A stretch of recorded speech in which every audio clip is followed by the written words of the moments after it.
अस्सलाम वालेकुम। आज जो हमने टॉपिक डिस्कस करना है वो 9th केमिस्ट्री का फर्स्ट चैप्टर जो है फंडामेंटल ऑफ केमिस्ट्री, उसका हमने सेकंड हाफ डिस्कस करना है। पिछली जो वीडियो थी उसके अंदर हमने फर्स्ट हाफ को डिस्कस कर दिया था। तो मैं हूं राणा जी और आप देख रहे हैं आपका अपना यूट्यूब चैनल साइंसिफाई योरसेल्फ। तो जिन लोगों ने चैनल को सब्सक्राइब नहीं किया वो चैनल को सब्सक्राइब करें और वीडियो को लाइक करें, कमेंट करें और शेयर करें और फेसबुक के पेज को भी फॉलो करें। तो हमारे पास जो है वो difference between compound and mixture हमें देखना है, फिर टाइप्स ऑफ मॉलिक्यूल्स को देखना है, फिर उसके बाद मोल को हम देखेंगे, एवोगैड्रोस नंबर और केमिकल कैलकुलेशंस। तो ये सारी चीजें हमने देखनी है। पिछला जो हमारे पास लेक्चर था उसके अंदर हमने बेसिक डेफिनेशंस को ज्यादातर फोकस में लाए थे हम। आज जो है ज्यादातर लॉन्ग क्वेश्चन जो है उनको हमने डिस्कस करना है, ठीक है जी। और ये जो सारा कुछ हम कर रहे हैं ये स्मार्ट सिलेबस के मुताबिक ही कर रहे हैं, स्मार्ट सिलेबस के अलावा कुछ नहीं कर रहे, क्योंकि आगे जो 9th स्टार्ट है उसके अंदर भी स्मार्ट सिलेबस के मुताबिक ही आगे पेपर आएगा, ठीक है। तो हम स्टार्ट करते हैं। सबसे पहले है हमारे पास difference between compound and mixture. तो कंपाउंड और मिक्सचर का हमने डिफरेंस करना है। तो कुछ 7 पॉइंट है वो बुक के अंदर भी लिख रखे हैं और यहाँ पे मैंने लिख दिए हैं ताकि मैं आपको समझा सकूं। तो सबसे पहले क्या है कि फॉर्म्ड बाय केमिकल कॉम्बिनेशन। यहाँ पर कंपाउंड जो है वो किस चीज से बनता है, chemical combination of atoms of elements, ठीक है जी। और जो मिक्सचर है वो बनता है सिंपल मिक्सिंग से या फिजिकल कॉम्बिनेशन कह सकते हैं, ठीक है। तो ये जो है कंपाउंड बनेगा केमिकल कॉम्बिनेशन से और ये फिजिकल कॉम्बिनेशन से या सिंपल मिक्सिंग कर दे किसी भी सब्सटेंस की तो क्या बन जाएगा, मिक्सचर बन जाएगा। क्लियर हो रही बात। हाइड्रोजन और ऑक्सीजन जो है जब मिलते हैं तो वाटर बनता है, ये केमिकल कॉम्बिनेशन है, इनके दरमियान केमिकल बॉन्ड्स बनते हैं, ठीक है जी। और जिस तरह हम आम का जूस बनाते हैं उसके अंदर हम आम, चीनी और दूध वगैरह ये सारी चीजें मिलाते हैं, तो वो है सिंपल मिक्सिंग, उसके अंदर कोई केमिकल बॉन्ड नहीं बनते, ठीक है जी। तो सेकेंड पॉइंट है हमारे पास द कॉन्स्टिट्यूएंट्स जो है लूज देयर आइडेंटिटी। उनकी जो अपनी प्रॉपर्टीज है, जिस तरह हाइड्रोजन और ऑक्सीजन है उनकी जो अपनी प्रॉपर्टीज है वो क्या होगी, लूज हो जाएगी और then form new substance having entirely different या न्यू प्रॉपर्टीज, ठीक है जी। जो नया सब्सटेंस बनेगा, जैसे वाटर बन गया है, हाइड्रोजन और ऑक्सीजन से क्या बना है, वाटर। तो जो पानी होगा या वाटर होगा तो उसकी जो प्रॉपर्टीज है वो हाइड्रोजन और ऑक्सीजन से क्या होगी, डिफरेंट होगी। लेकिन इसके अंदर क्या होगा, mixture shows the properties of constituent. अब जैसे आम के जूस की मैंने एग्जांपल दी है तो उसके अंदर सारी प्रॉपर्टीज, मतलब आम का भी टेस्ट अलग होगा और दूध का अलग से होगा, तो हर एक चीज अलग अलग उसकी प्रॉपर्टीज मौजूद होंगी, ठीक है जी। उसके अंदर सिर्फ एक ही प्रॉपर्टी आ जाएगी लेकिन इसके अंदर हर एक कॉन्स्टिट्यूएंट की अपनी अपनी प्रॉपर्टी मौजूद होगी। तो थर्ड पॉइंट जो है वो क्या है, always fixed composition by mass. जो कॉन्स्टिट्यूएंट है, जो कंपोनेंट्स है वो किस तरह मिलेंगे, वो फिक्स कंपोजिशन के साथ मिलेंगे, ठीक है जी, हमेशा। फॉर एग्जांपल मैं बात करता हूँ कार्बन डाइऑक्साइड की, तो कार्बन और ऑक्सीजन है हमारे पास, तो 2 ऑक्सीजन होंगे और 1 कार्बन। तो अगर हमारे पास 1 कार्बन और 3 ऑक्सीजन आ जाएंगे तब हमारे पास कार्बन डाइऑक्साइड नहीं बनेगा, ठीक है। तो फिक्स मास होना चाहिए। उसके बाद यहाँ पर क्या है, do not have fixed composition. अब आम का ही जूस ले लें तो उसके अंदर हम कोई भी चीज अपनी मर्जी से डाल देते हैं, ऊपर नीचे हो जाती है थोड़ी बहुत मिकदार, तो उससे कोई फर्क नहीं पड़ता, तो फिक्स्ड कंपोजिशन इसकी नहीं होती। अब यहाँ पर क्या होता है कि they can not be separated by physical means. अब इनको हम फिजिकल मीन्स के जरिए, फिजिकल तरीकों से हम अलग नहीं कर सकते, जैसे कि डिस्टिलेशन है, मैग्नेटाइजेशन है, क्रिस्टलाइजेशन है, फिल्ट्रेशन है, ये सारी चीजें क्या है, फिजिकल तरीके हैं, तो इनको हम फिजिकल तरीकों से अलग नहीं कर सकते। लेकिन जो मिक्सचर है उनको हम इन तरीकों से अलग कर सकते हैं। जिस तरह के हम पानी और चीनी का सोल्यूशन बनाते हैं तो उसको हम क्या कर सकते हैं, फिल्ट्रेशन की वजह से अलग कर सकते हैं, ठीक है। तो आगे जो पॉइंट है हमारे पास 5th पॉइंट है, ठीक है जी, वो क्या है, it is always represented by chemical formula. अब जिस तरह वाटर की केस में है या कार्बन डाइऑक्साइड के केस में है, जिस तरह भी कहें, तो जो कंपाउंड होता है उसका क्या होता है, एक स्पेसिफिक फार्मूला होता है। लेकिन इसके अंदर क्या है कि इसके अंदर 2 या 2 से ज्यादा कॉन्स्टिट्यूएंट होते हैं, तो जिसकी वजह से क्या होता है कि केमिकल फार्मूला नहीं दिया जा सकता इसका, क्योंकि हर एक का अपना अपना फार्मूला होगा, तो टोटल मिला के हम इस तरह फार्मूला किसी को असाइन नहीं कर सकते। ठीक है जी। इट इज ऑलवेज होमोजेनियस जो कंपोजिशन होगी, इसके अंदर जो कंपोजिशन होती है वो क्या होती है, होमोजेनियस होती है, हर जगह पर यकसा होती है। अब वाटर है तो हर जगह पर वाटर के मॉलिक्यूल एक जैसे ही होंगे, लेकिन यहाँ पर क्या होगा, होमोजेनियस भी हो सकती है और हेटेरोजेनियस भी हो सकती है। होमोजेनियस और हेटेरोजेनियस मिक्सचर का मैंने आपको पीछे भी आपको आइडिया दिया था पिछले टॉपिक के अंदर, लेकिन यहाँ पर फिर दोबारा बता देता हूँ कि होमोजेनियस क्या होता है कि जिसकी जो कंपोजिशन है वो हर जगह पर यकसा होगी तो उसे हम क्या कहेंगे, होमोजेनियस मिक्सचर है। और अगर कंपोजिशन एक जगह पर डिफरेंट है, दूसरी जगह पर डिफरेंट है, एक चीज मतलब फॉर एग्जांपल आम का जूस है तो उसके अंदर चीनी एक जगह पर ज्यादा है, बॉटम के अंदर मतलब ज्यादा है, और जो टॉप लेयर है उसके अंदर क्या है, कम है, तो इस तरह का जो होगा वो क्या होगा, हेटेरोजेनियस मिक्सचर होगा। ठीक है जी। उसके बाद है जी लास्ट पॉइंट हमारे पास, they have sharp and fixed melting point. इनके जो मेल्टिंग पॉइंट होते हैं शार्प होते हैं और क्या होते हैं, फिक्स होते हैं। तो फिक्स का तो हमें समझ में आ जाता है, शार्प का क्या होता है मतलब कि जो मेल्टिंग पॉइंट है वो शार्प होने का मतलब ये है कि अगर हमारे पास फॉर एग्जांपल वाटर की केस में ले लेते हैं 0 डिग्री सेंटीग्रेड क्या है उसका मेल्टिंग पॉइंट है, तो आइस जो है वो एग्जैक्ट 0 डिग्री सेंटीग्रेड पर क्या हो जाएगा, बर्फ के अंदर सॉरी बर्फ जो है वो पानी के अंदर कन्वर्ट हो जाएगी। ठीक है जी। तो शार्प का मतलब ये होता है मतलब ना उससे ऊपर ना उससे नीचे, और ये क्या होते हैं, शार्प नहीं होता इनका, ना ही फिक्स होता है कोई मेल्टिंग पॉइंट, ज्यादा ऊपर नीचे होता रहता है। ठीक है जी। उसके बाद है जी हमारे पास टाइप्स ऑफ मॉलिक्यूल्स। ठीक है, ये कंपाउंड और मिक्सचर समझ में आ गया होगा आई होप आपको। उसके बाद है टाइप्स ऑफ मॉलिक्यूल्स। अब टाइप्स ऑफ मॉलिक्यूल्स को हम दो तरीके से क्लासिफाई कर सकते हैं, एक तो नंबर ऑफ एटम्स के लिहाज से, एक टाइप्स ऑफ एटम के लिहाज से। नंबर ऑफ एटम्स के लिहाज से ऊपर वाली क्लासिफिकेशन है मोनोएटॉमिक, डायएटॉमिक, ट्राइएटॉमिक, पॉलीएटॉमिक, और जो टाइप्स के लिहाज से है वो कौन कौन सी है, होमोएटॉमिक, हेटेरोएटॉमिक मॉलिक्यूल्स है। ठीक है जी। तो मोनोएटॉमिक, डायएटॉमिक, ट्राइएटॉमिक, पॉलीएटॉमिक को हम डिस्कस करते हैं पहले कि अगर एक मॉलिक्यूल है जिसके अंदर सिर्फ एक एटम मौजूद होगा उसको हम क्या कहेंगे, मोनोएटॉमिक मॉलिक्यूल है। अगर उसके अंदर दो एटम मौजूद होंगे तो उसको हम क्या कहेंगे, डायएटॉमिक मॉलिक्यूल कहेंगे। अगर 3 एटम है तो ट्राइएटॉमिक, और बहुत सारे एटम्स है तो क्या कहेंगे, पॉलीएटॉमिक है। मोनोएटॉमिक की एग्जांपल क्या है, जितनी भी नोबल गैसेज है वो सारी क्या होती है, एक मॉलिक्यूल एग्जिस्ट कर सकता है अलग, तो उसको हम क्या कहते हैं, मोनोएटॉमिक मॉलिक्यूल है। अगर दो एटम वाले जैसे Cl2 है, H2 है, HCl है, HF है, O2 है, N2 है, ये सारी क्या है, डायएटॉमिक मॉलिक्यूल की एग्जांपल है। और ट्राइएटॉमिक की क्या है, O3 ओजोन है, वाटर है, मैग्नीशियम क्लोराइड है, कैल्शियम क्लोराइड है, ये सारी क्या है, ट्राई एटॉमिक मॉलिक्यूल्स की एग्जांपल है। और पॉलीएटॉमिक की बहुत सारे एटम्स, तो बहुत सारी एग्जांपल है जैसे कि सल्फ्यूरिक एसिड, ग्लूकोज है, हमारे पास प्रोटीन्स है, और भी काफी सारे मतलब लिपिड्स है, कार्बोहाइड्रेट्स है, उनकी भी काफी सारी एग्जांपल्स होती है। ठीक है, हीमोग्लोबिन जैसे हैं। तो यहाँ पर क्या है, नंबर ऑफ एटम्स के लिहाज से हमने क्लासिफिकेशन कर ली है। अब हमने टाइप्स के लिहाज से देखनी है। तो टाइप्स के लिहाज से सबसे पहले क्या है, होमोएटॉमिक, और आगे जो है हमारे पास क्या है, हेटेरोएटॉमिक मॉलिक्यूल है। तो होमोएटॉमिक कौन सा है, consist of same kind of atoms। इसके अंदर क्या होते हैं, जितने भी एटम्स होंगे एक मॉलिक्यूल के अंदर वो सारे क्या होंगे, एक जैसे होंगे, चाहे जितने मर्जी है तादाद में, तादाद से कोई लेना देना नहीं है हमारा। तो ऑक्सीजन जैसे ओजोन है या ओजोन है, सॉरी ओजोन है या ऑक्सीजन है। अब ओजोन के अंदर 3 एटम है और ऑक्सीजन के अंदर क्या है, हमारे पास 2 एटम है। ओजोन के अंदर कितने, 3 एटम, और ऑक्सीजन के अंदर 2 एटम। तो तादाद से हमारा कोई लेना देना नहीं है। अगर सारे एक जैसे एटम है तो क्या होगा, होमोएटॉमिक मॉलिक्यूल होगा। ठीक है जी। अब जैसे S8 है, P4 है, अब S8 के अंदर 8 वो है एटम्स। ठीक है जी, सल्फर के एलिमेंट के, तो एक जैसे एटम है मतलब होमोएटॉमिक होगा। उसके बाद हेटेरोएटॉमिक मॉलिक्यूल, अब consist of different kind of atoms, जो मॉलिक्यूल जिसके अंदर क्या होगा, डिफरेंट काइंड ऑफ एटम होंगे, मतलब 2 मुख्तलिफ कैटेगरी या 3 मुख्तलिफ या जितने मर्जी हो। ठीक है, जैसे कि H2O के अंदर 2 हाइड्रोजन 1 ऑक्सीजन, HCl के अंदर 1 हाइड्रोजन और 1 क्लोरीन का, C6H12O6 6 कार्बन के, 12 हाइड्रोजन के और 6 ऑक्सीजन के ग्लूकोज का फार्मूला है। H2SO4 2 हाइड्रोजन के, 1 सल्फर का और 4 ऑक्सीजन के, तो क्या है, डिफरेंट है, तो ये सल्फ्यूरिक एसिड का फार्मूला है, तो ये क्या होगा, हेटेरोएटॉमिक मॉलिक्यूल होगा।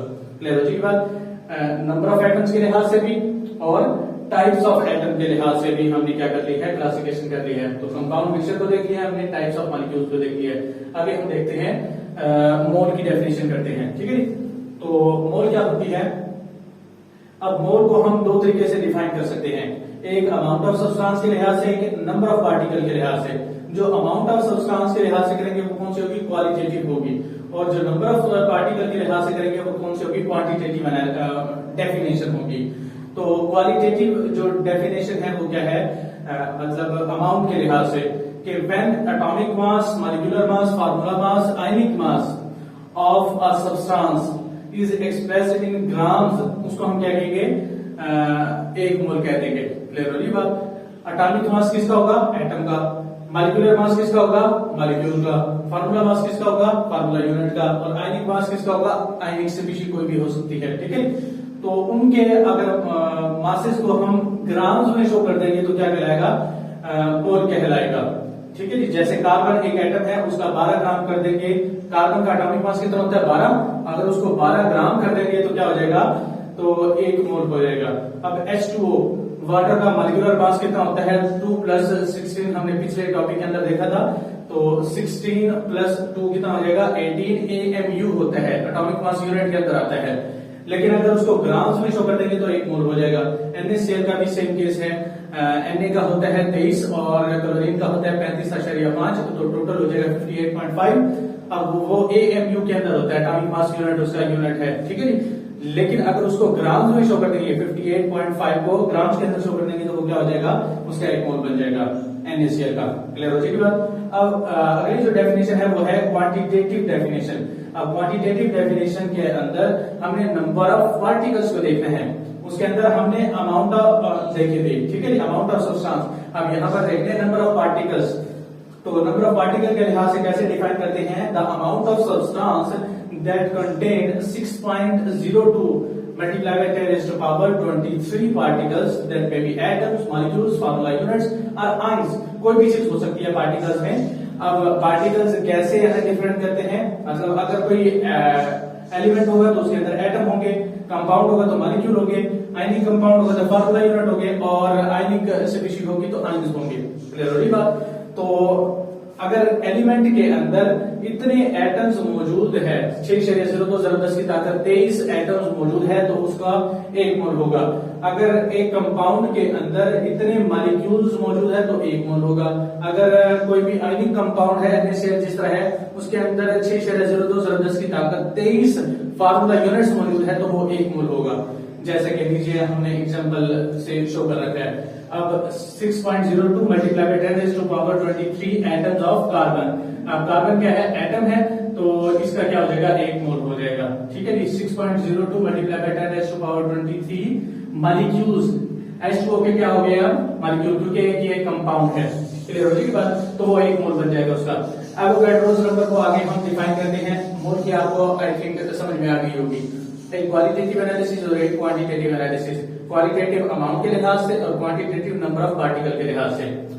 तो एवोगाड्रोस नंबर क्या होता है, it is the collection of 6.02 multiply by 10 raised to power 23 particles. अब पार्टिकल कौन कौन से हो सकते हैं हमारे पास, वो एटम्स भी हो सकते हैं, ठीक है जी, वो मॉलिक्यूल्स भी हो सकते हैं, फार्मूला यूनिट्स भी हो सकते हैं, कोई भी चीज हो सकती है, ठीक है। It is collection of 6.02 multiply by 10 raised to power 23 particles. ये एवोगाड्रोस नंबर क्या होता है कि 6.02 की ताकत 23 पार्टिकल्स को हम क्या कहते हैं, एवोगाड्रोस नंबर कहते हैं। वो एटम्स भी हो सकते हैं, मॉलिक्यूल्स भी हो सकते हैं, या फार्मूला यूनिट्स भी हो सकते हैं, एक चीज होंगे, ठीक है जी। सारी इकट्ठी नहीं होगी, एक चीज होगी। तो that is present in 1 mole of that substance. अगर वो एलिमेंट है तो उसके अंदर एटम्स मौजूद होंगे, ठीक है जी। अगर मतलब सिंपल अगर वर्ड्स के अंदर देखो ना, तो क्वांटिटेटिव एनालिसिस का अपोजिट हमने कर दिया है। क्वांटिटेटिव डेफिनेशन जो हमने की है कि अमाउंट ऑफ सब्सटेंस जिसके अंदर इतने पार्टिकल्स होंगे 1 मोल कहते हैं। अब यहाँ पर हमने क्या कहा है कि 1 मोल के अंदर अगर इतने पार्टिकल्स हैं तो उसको हम क्या कहते हैं, एवोगाड्रोस नंबर कहते हैं। सिंपल है, क्या कहा है कि इतने पार्टिकल्स है तो 1 मोल है, ठीक है जी। अगर 1 मोल है तो उसके अंदर इतने पार्टिकल्स होंगे और उसको हम एवोगाड्रोस नंबर कहेंगे। अपोजिट डेफिनेशन कर दिया हमने, ठीक है जी। और इसको रिप्रेजेंट किस चीज से करते हैं, Na से। और जैसे कि 1 मोल ऑफ कार्बन, अब 1 मोल ऑफ कार्बन के अंदर कितने होंगे, क्योंकि 1 मोल है तो इतने ही एटम्स मौजूद होंगे। अब 1 मोल ऑफ H2O है तो इतने ही क्या होंगे, मॉलिक्यूल्स होंगे, और NaCl का कहेंगे तो फार्मूला यूनिट्स होंगे, इतने ही, 1 मोल है तो, ठीक है। अब बात चेंज कहां पर आती है कि इसके अंदर मजीद क्या मौजूद है, एटम्स मौजूद है। क्या मौजूद है, एटम्स मौजूद है। तो हाइड्रोजन कितने हैं, 2, और ऑक्सीजन कितना है, 1। तो अगर हमने मॉलिक्यूल्स के आगे मजीद एटम्स मालूम कर रहे हैं तो कैसे मालूम करेंगे हम कि 6.02 multiply by 10 raised to power 23 को नंबर ऑफ एटम्स उस एक मॉलिक्यूल के अंदर जो मौजूद है उससे मल्टीप्लाई कर देंगे। अब जिस तरह वाटर के अंदर 2 हाइड्रोजन है, तो हम क्या करेंगे, जितने मॉलिक्यूल्स हमारे पास आए हैं उसको हम 2 से मल्टीप्लाई कर देंगे। क्लियर हो रही बात, क्योंकि एक मॉलिक्यूल के अंदर 2 है तो इतने मॉलिक्यूल्स के अंदर कितने होंगे, मल्टीप्लाई बाय 2 कर देंगे। ठीक है जी। अब ऑक्सीजन एक मॉलिक्यूल के अंदर 1 है तो इसको मल्टीप्लाई कैसे कर दिया, 1 से ही मल्टीप्लाई कर दिया है। ठीक है जी। और आइंस के केस में भी सेम टू सेम है, मतलब फार्मूला यूनिट्स जितने होंगे ना उसको हमने नंबर ऑफ आइन से मल्टीप्लाई कर देंगे उस एक फार्मूला यूनिट के अंदर, तो क्या आ जाएंगे, हर एक के आइंस आ सकते हैं, जैसे सोडियम आइन और क्लोराइड आइन। क्लियर हो जाएगी बात। तो ये था हमारे पास एवोगैड्रोस नंबर। तो हमने मोल को देखा, एवोगैड्रोस नंबर को देखा। अब हम देखते हैं केमिकल कैलकुलेशन। केमिकल कैलकुलेशन मतलब आसान सी है, बस 2 ही फार्मूले हैं हमारे पास। मोल्स बराबर है मास ओवर मोलर मास, और नंबर ऑफ पार्टिकल्स अगर आ जाएगा तो मास और मोलर मास के साथ मल्टीप्लाई कर देंगे, किसी से, Na से। अगर हम मास और मोलर मास को देखें तो ये क्या चीज है, मोल ही है। तो मोल को अगर Na से मल्टीप्लाई कर देंगे तो नंबर ऑफ पार्टिकल्स आ जाएंगे। तो मैंने नीचे एक प्रॉब्लम लिख दिया है, उसको हम हल करते हैं कि you have 9 gram of coal. Coal क्या होता है, कार्बन होती है। ठीक है जी। तो calculate the number of moles of coal. ठीक है जी। तो मास हमें दे दिया है और कार्बन का मोलर मास हमें पता होता है। कार्बन का मोलर मास कितना होता है, 12 ग्राम पर मोल। ठीक है जी। अब कार्बन का जो मास होता है 12 ग्राम पर मोल होता है, तो मोल्स हम कैसे मालूम कर लेंगे, नंबर ऑफ मोल्स n से हम इसको डोनेट करते हैं m/m। ठीक है जी। छोटा m जो है मास है, गिवन मास, और m जो है मोलर मास है। तो गिवन मास कितना है हमारे पास 9, और नीचे जो मोलर मास है वो कितना है, 12 है। क्लियर हो जाएगी बात। तो हम इससे फाइंड आउट कर सकते हैं कि कैसे निकलेगा, 3/4 0.75। ठीक है जी। तो हमारे पास इसके जो मोल्स निकलेंगे वो कितने निकलेंगे, 0.75 इसके मोल्स निकल आएंगे। क्लियर हो जाएगी बात। अच्छा जी। उसके बाद हम इसके लिहाज से, नंबर ऑफ पार्टिकल के लिहाज से देखते हैं कि calculate the moles, molecules and atoms of 6 gram of water. अब वाटर क्या है, कंपाउंड है, मतलब इसके पहले मॉलिक्यूल मालूम करेंगे। मॉलिक्यूल के से पहले भी हम क्या मालूम करेंगे, मोल मालूम कर लेंगे। ठीक है जी।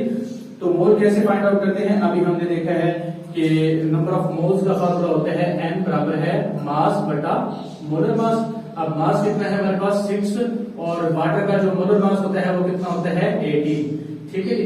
तो 6/18 1/3 आ जाएगा, और 1/3 को हम अगर करेंगे तो 0.33 आ जाएगा। क्लियर हो जाएगी बात। ये हमारे पास वाटर के क्या आ गए हैं, मोल्स आ गए हैं 6 ग्राम के अंदर। अब हमने क्या मालूम कर रहे हैं, मॉलिक्यूल्स। तो इसको हम मल्टीप्लाई कर देंगे किसी से, 6.02 मल्टीप्लाई बाय 10⁻23। सॉरी, यहां पर क्या आएगा 10⁻23। क्लियर हो जाएगी बात। तो इसको हम मल्टीप्लाई करेंगे और आंसर आएगा तकरीबन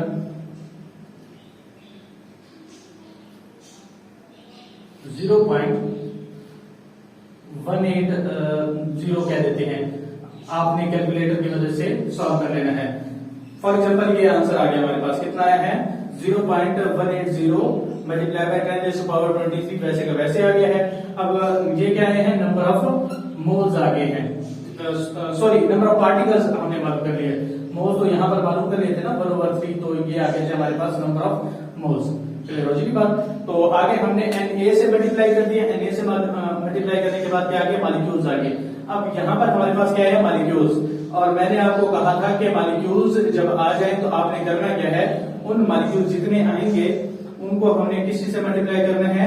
अगर हाइड्रोजन के एटम्स को मालूम कर रहे हैं तो हाइड्रोजन के एक मॉलिक्यूल के अंदर कितने एटम्स मौजूद है, वाटर के अंदर 2 एटम मौजूद हैं। तो हम क्या करेंगे, इसको जितने मॉलिक्यूल्स आएंगे उसको 2 से मल्टीप्लाई कर देंगे। बात को समझ, मतलब एक मॉलिक्यूल के अंदर 2 हाइड्रोजन हैं तो इतने मॉलिक्यूल्स के अंदर कितने होंगे, मल्टीप्लाई बाय 2 कर देंगे। और ऑक्सीजन का भी हम सेम केस रखेंगे। तो आपने इसको क्या करना है, 2 से मल्टीप्लाई करना है हाइड्रोजन के लिए और 1 से हमने ऑक्सीजन के लिए, क्योंकि वाटर के अंदर एक ऑक्सीजन होता है एक मॉलिक्यूल के अंदर, तो इतने मॉलिक्यूल्स के अंदर 1 से मल्टीप्लाई कर देंगे। ठीक है, ये बात आपको समझ में आ गई होगी। तो हमने क्या क्या चीजें डिस्कस की है, कंपाउंड और मिक्सचर में डिफरेंस को देखा है हमने, फिर टाइप्स ऑफ मॉलिक्यूल्स को देखा है, फिर मोल को देखा है, एवोगैड्रोस नंबर और केमिकल कैलकुलेशंस को हमने देखा है। ठीक है जी। तो इस तरह आपका ये चैप्टर जो है वो कंप्लीट हो गया है। नेक्स्ट हम अगली वीडियो में देखेंगे जो सेकंड चैप्टर है स्ट्रक्चर ऑफ एटम, उसको डिस्कस करेंगे। और उसको भी जल्दी कवर अप करने की कोशिश करेंगे। तब तक के लिए